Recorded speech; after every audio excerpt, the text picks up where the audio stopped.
تو لوگ کہہ رہے ہیں کہ مودی ظلم ہے، مودی ظالم ہے، مودی ظالم ہے، وہ ظلم کر رہا ہے۔ میں کہتا ہوں ہندوستان کا مسلمان مودی سے بڑا ظالم ہے، کیونکہ ہندوستان کا مسلمان صبح اٹھنے سے لے کر آنکھ کھلنے سے لے کر رات کو سونے تک نہ جانے کتنی بار نبی کے سنتوں کا جنازہ نکال دیتا ہے۔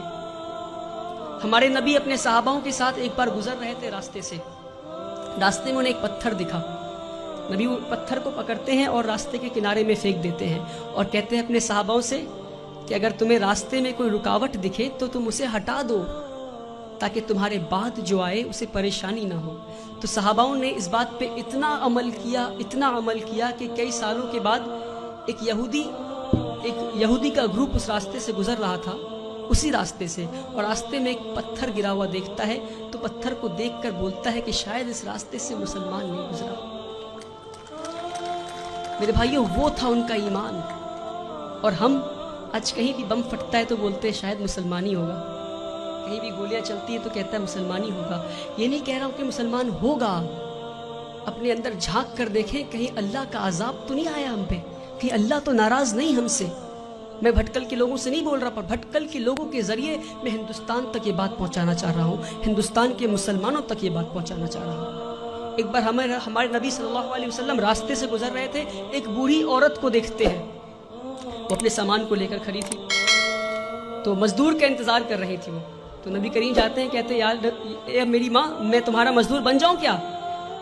وہ پورے کائنات کے سردار مزدور بننے کو تیار ہو گئے، اور آج ہم اگر کوئی جوتا پلٹ رہا ہوتا ہے تو اسے سیدھا نہیں کر سکتے۔ یہ ہمارے مسلمانوں کی آج وہ عقر ہے، پتہ نہیں کس بات کی عقر میں جی رہے ہیں، جس کی امت اس بات کی عقر میں جی رہی ہے، اس کا رسول دوسروں کی مزدوری کرنے کو تیار ہو گیا تھا۔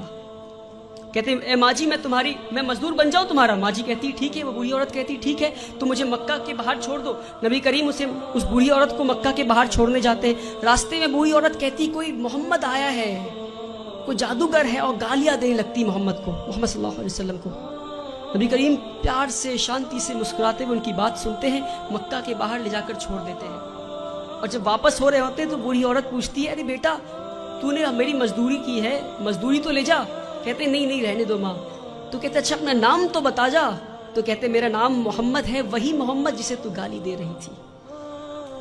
میرے پیارے بھائیوں، ہم اس نبی کی امت ہے، اس بات کو نہ بھولیں۔ ہمارے نبی سے زیادہ بڑا مثال سیکولرزم کا اس دنیا میں نہیں ہے، جس نے مزدوری کی اس غیر قوم عورت کی جو ان کو گالیاں دے رہی تھی، مسکراتے ہوئے اس کا کام کر دیا۔ اس نبی کی امت ہے ہم۔ جب طائف میں گئے تو انہیں اتنی پتھر ماری گئی کہ ان کا جوتا مبارک خون سے بھر گیا۔ تو جبرائیل امین نیچے آتے ہیں اور کہتے ہیں کہ اے نبی آپ کہیے تو ہم طائف ایک ویلی میں تھا، تو دو پہاڑ کے بیچ میں طائف والے لوگوں کو ہم کچل دیں گے۔ ہمارے نبی گھائل حال میں بھی پتھر کھا کے بھی کہتے ہیں میں تو یہاں رحمت کے لیے آیا ہوں۔ میرے بھائیوں، ہم اس نبی کی امت ہے، اس بات کو ہم نہ بھولیں۔ جس دن مسلمان اپنے نبی کی سنتوں کا جنازہ نکالنا بند کر دے گا، اس دن ہماری تقدیر بدل جائے گی انشاءاللہ۔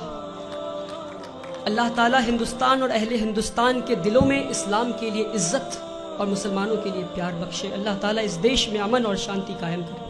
وآخر الدعوانا والحمدللہ۔